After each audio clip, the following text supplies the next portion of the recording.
Hello, everyone. I'm Isha Gulyani. I'm a cloud solution architect, and today I'm going to talk about designing well architected cloud applications. Uh, so, we have a lot of applications out there, uh, and the technology is growing fast, and we need to keep pace with it. But we also need to make sure that the applications we are designing are secure, reliable, to add a few of these. So we have five well-architected pillars. We have reliability, we have performance efficiency, we have operational excellence, security, and cost optimization. Today, what I'm going to do is I'm going to start with a simple three-tier web application, and we're going to apply these five pillars to each of it and see how our application evolves. Uh, I'm going to talk mostly with the context of Azure because that's what I have designed this application with. A lot of my terminology will be Azure related, but you can apply the same principles to any platform that you're hosting your application on. So let's get started. First, let me quickly draw a simple web tier application. So this bigger blue box that you see is Azure environment. So consider it as Azure. Um, Let me just pick up a color. So this is your Azure environment. And then, so here I'm gonna draw three virtual machines. So this is your web tier. This is your business logic, and this is your database. So for simplicity, I am assuming that your database is hosted on a virtual machine, but you can have it very much as a PaaS service like SQL MI or Cosmos or Postgre or any other database service. And you can apply the same features, although they will differ based on what is in the database. So for simplicity, I'm assuming it's a web application. This is your resource group, um, and this is your browser where a user will, connect, and then they will reach here. The connection will go here, and from there it will hit the business layer and then finally database layer.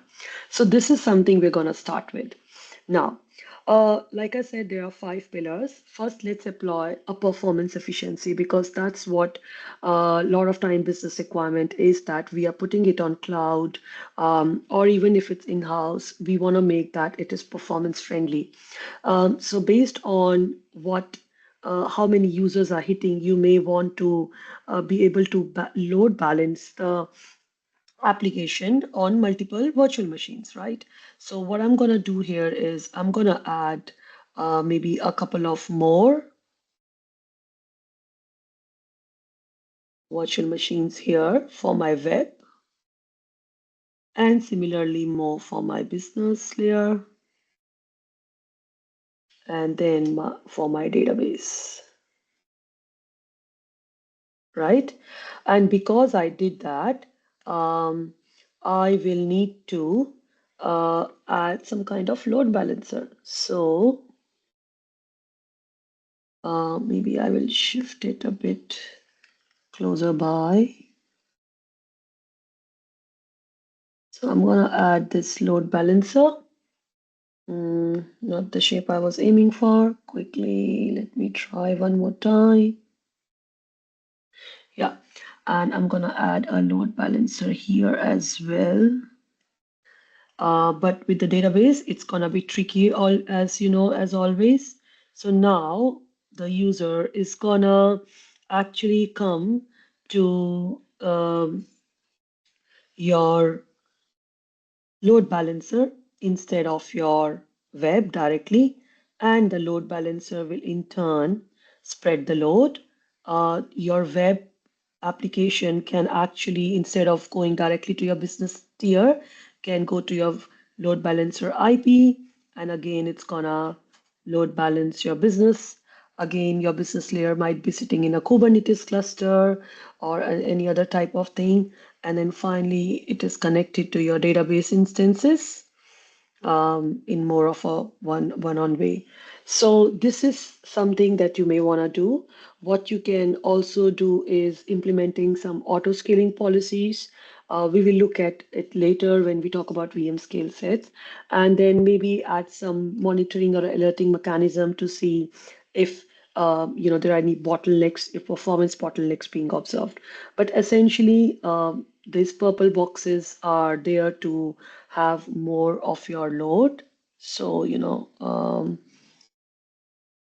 let me quickly write this down. So they are all web, they are database business logic, and they are database VMs, right?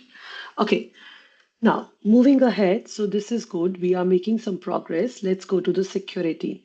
Now, security is a very important essential part these days. There are so many data breaches happening. You may be storing critical user information in these. So what we want to do is we want to add a bit of security. To do that, first let's secure this particular end where your user is gonna come. Now you're instead of directly exposing um, load balancer to your public, let's add something that has a bit of more security in it, like a application gateway. So in Azure, we have something called an application gateway, which also has a WAF in it. So I'm just gonna write it here. So this is an app gateway plus WAF enable. So WAF is your web application firewall. It acts on layer 7. If you have layer 4 traffic, you can also add some kind of firewall here, which works for your IP addresses, right? So this is gonna be your uh, intermediary, and on the app gateway backend, you can specify a load balancer. You can also app gateway in itself, depending on what you are using here, it may already have or may not have a bit of load balancing. So what you can do is you can also specify whether you need this load balancer or not, because this load balancer, oh, sorry, this load balancer might be not needed because you have your app gateway doing the load balancing. So that's something to think about. We don't want to over architect. Another layer of security. So you have done this now, but this event is still exposed. The public IP that's here is still exposed. So what we're going to do is another thing we can do is we can add a DDoS here, right? So with using DDoS, IP protection, we can protect this IP from public IP from DDoS attacks. So this is going to secure your architecture a bit more. Ah, now, now this public endpoint is exposed. What about all these things, right? You want to make sure that they are closed and they are sitting in a um, virtual network of some kind, right? They are protected. So what you can do is, uh, by default, even though I mentioned this blue line is resource group, all these virtual networks in business and database are sitting in a virtual network. They can be in one virtual network or they can be in many different virtual networks. Like your web base, all web will be in one, all business may be in another, and data may be in another.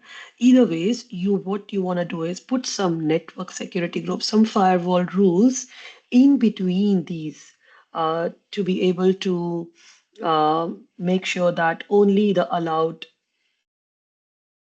virtual machines are able to talk. So something like here, I would add a virtual network, right? So let me make it a bit of a rectangle so that it's easier to see, connect. So what I'm going to do here is I am going to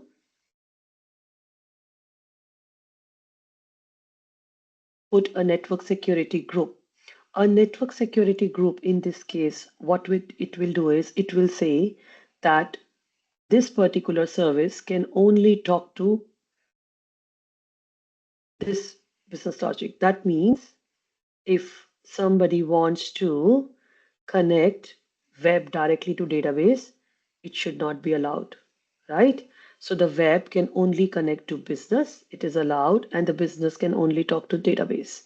So that is something we're gonna put the rules when we combine them into different type of subnets, and we apply some firewall rules which are called network security group rules within your inbound and outbound rules within your NSGs.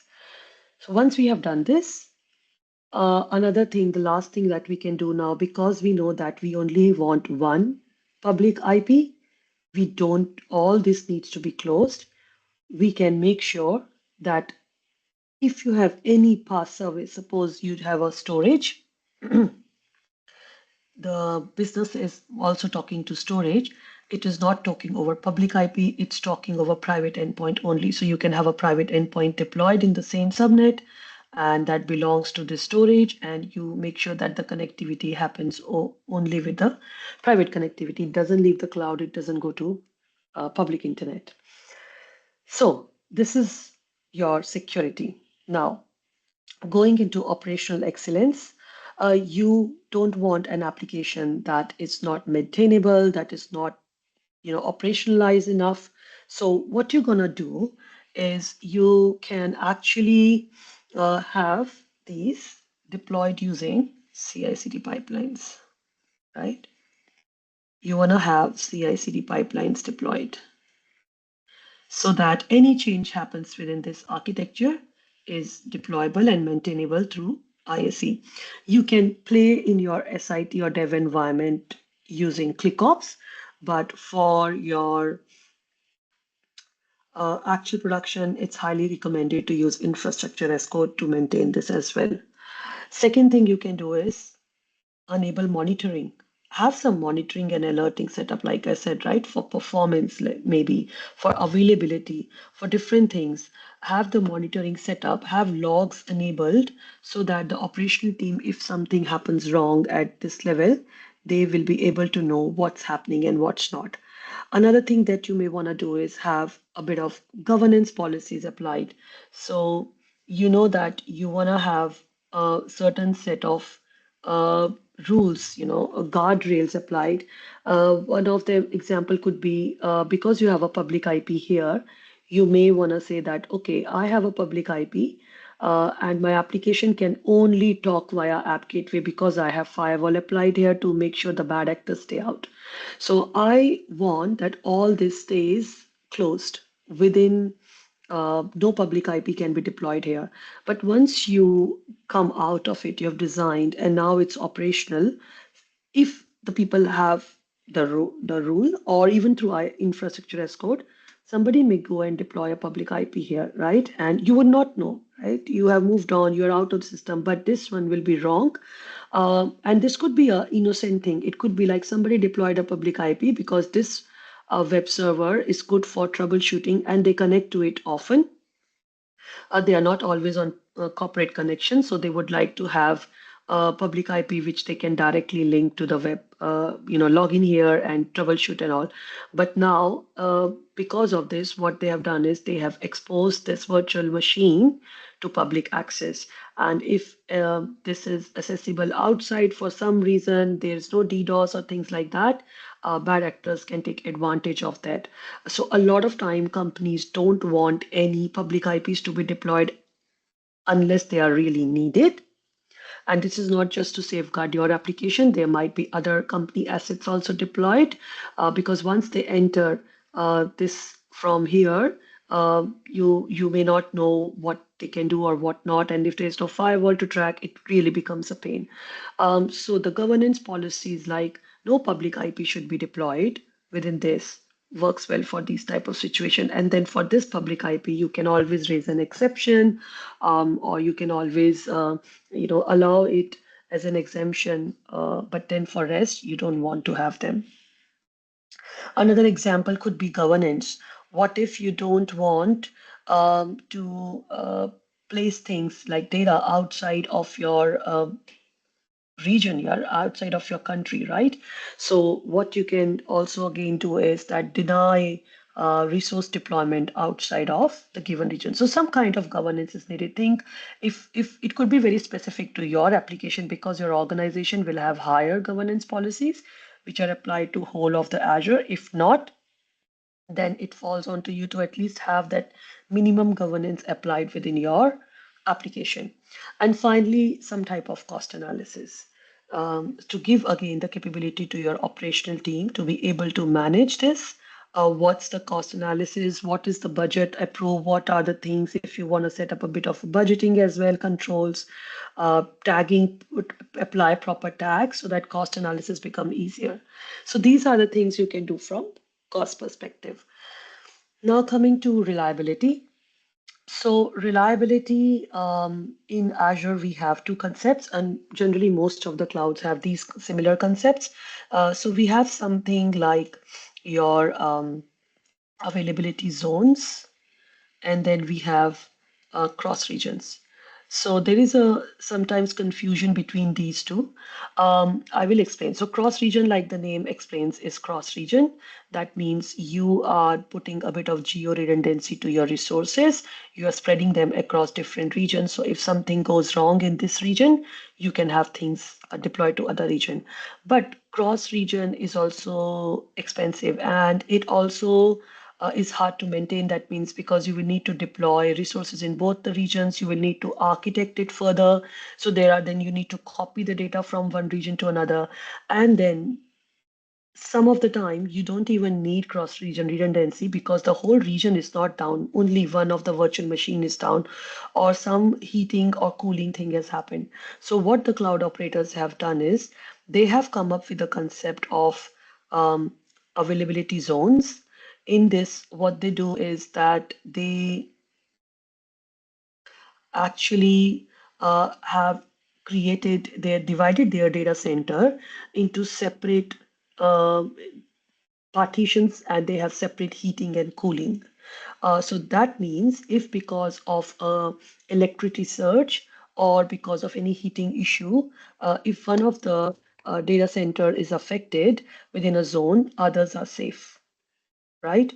So a lot of time you don't even need to shift to another region unless it's a total disaster in that region, which is very rare. You can always have this, and then only for certain mission critical or very, where your RTRP requirements are a lot, you need to have them availability region. But most of them, if you spread your other less critical applications, you can have them still in your main region. So how to we call it zonal redundancy when you use availability zones in a region. So how to do that? So now you can see that you have already deployed multiple VMs for performance efficiency. If you have not, this could be another reason that you may want to deploy at least one more. So this time I'm gonna draw a horizontal circle because actually it needs to be extended. So this one actually says that deploy your um, resources across availability zones, right? So this one is just talking about deploying it with different availability zones, and there are generally three zones. So one thing to note here is that one thing to note here is that you would want to deploy all your resources, not just your virtual machines. So all your resources, including your app gateway and your public IP, needs to be deployed in different zones because otherwise, if um, if your public IP is just sitting here, and if this availability zone goes down, then rest of the things being here wouldn't add any value.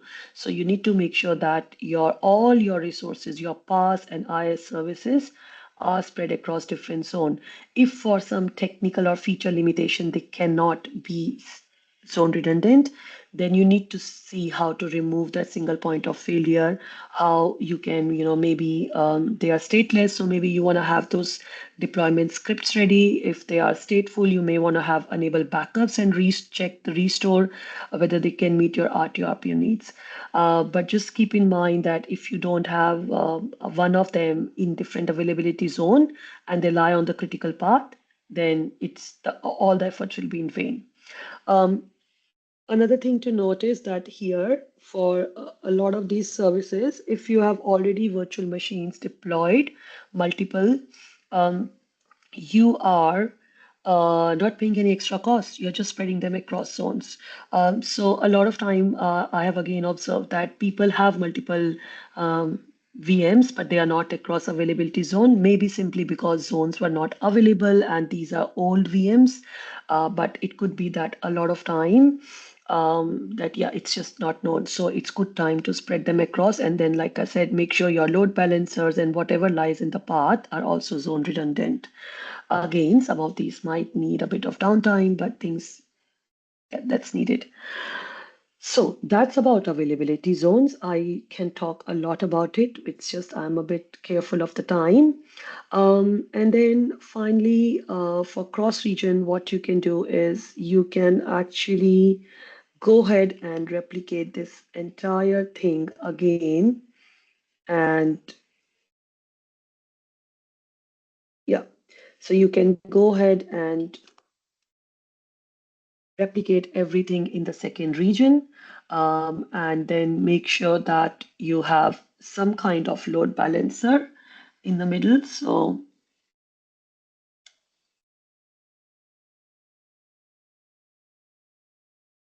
like a traffic manager or a front door that can actually further load balance. So you need a cross region load balancer, not a regional load balancer like app gateway, but a crossroad. And you can see that, you can actually, instead of sending the query now to your,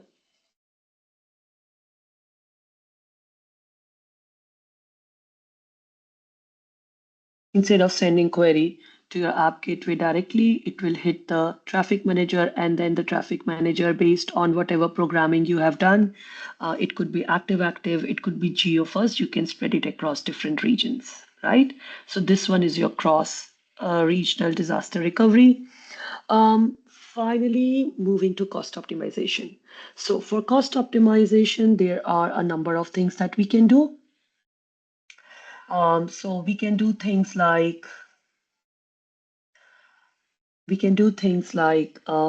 can actually replace these with virtual machine scale sets, right? So instead of this, we can put virtual machine scale sets, and what they provide is they provide the auto scaling feature, because you don't need to have the VMs deployed all the time, just because some per time some user will are gonna hit them. So what you can do is, instead you can have virtual machine scale set. By default, you can have maybe one or two virtual machine based on your whatever normal load you have. And then only if there's a lot of traffic, you can multiply them to more than three or 10, whatever is your general needs. Same way you can do for scale business logic as well, business layer as well. So virtual machines, so instead of deploying your virtual machines all the time, you can deploy them using VM scale sets.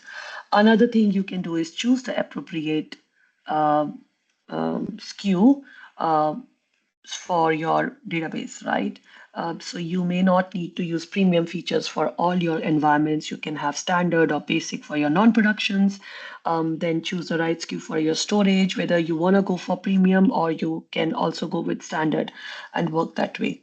Over architecting, removing over architecting. So like I was saying, you can actually get rid of the load balancer, and your application can its gateway can itself help you do that load balancing. So in that case, you don't need load balancer. you can just totally remove this, and then again make sure that maybe you need so many databases and all. So that is something maybe you want to consider doing.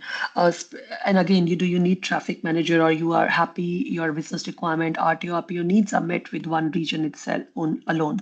So that is something. And finally, you can apply reserve instances. So reserve instances are some like a discount that you get based on your pre-commitment. So in case you are going with VM scale sets, you can check what is your base minimum requirement. Those are the number of VMs that you know are 24 hours running, and you can get reservations for them and you can get additional discounts. Microsoft offers reservation for 1 year and 3 year, but check with your cloud provider. Sometimes there can be some nuances regarding return and exchange. In Azure, you get this number, like how many reserve instances you should go for in Azure Advisor itself. So it's a good tool you can go and check into, and then you can, based on that, you can finally find your reservation needs. So this is the architecture that we have reached. I want to quickly show you the LinkedIn article that I had written on this, so that you don't need to take any notes or something here. I'll put this in the video link. So this is the article I published. Like, it's a simple front end business logic layer and database. I considered SQL on VM. Then we applied performance efficiency on it by adding these. We more VMs to it and load balancers. We added security. So I talked about DDoS, application gateway, private endpoints, and all. And then finally, operational excellence. We added CI/CD pipelines. We made sure how this is how you can make it more operational. We looked at reliability, so zonal redundancy and regional redundancy, and then finally cost optimization. So all the things that I talked about are here, and this is how we saw that from here a simple architecture to making it well architected. You can actually make sure that you are designing what is right fit for your organization. So hope that you found it useful. Please share your comments and likes and let me know if you liked it. Thank you.